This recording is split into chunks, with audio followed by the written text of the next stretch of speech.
ওয়ায়ুহলিকুল্লাহু ফি জামানিহিল মিলালা কুল্লাহা ইল্লাল ইসলাম।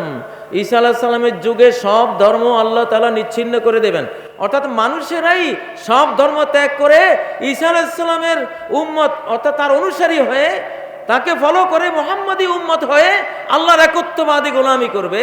এই জন্য ঈসা আলাইহিস সালাম যখন আসবেন তখন তাকাউল আমানাতু ফিল আরদি, গোটা বিশ্বে নিরাপত্তা ছেয়ে যাবে। হাত্তা তারতাল উসুদু মালিবিল, এতটা নিরাপত্তা আসবে যে হিংস্র সিংহ উটের সাথে বসবাস করবে, আক্রমণ করবে না। ইসলামকে যারা সন্ত্রাস বলে, এই বিশ্ব সংবাদের মধ্যে তার দাঁত ভাঙ্গা জবাব রয়েছে। ইসলাম কতটা শান্তিপ্রিয় হলে বনের সিংহ পর্যন্ত শান্তির সেই সবক গ্রহণ করে শান্তিপ্রিয় হয়ে উটের সাথে একসাথে বসবাস করবে, খাওয়া দাওয়া করবে, উটকে আক্রমণ করবে না।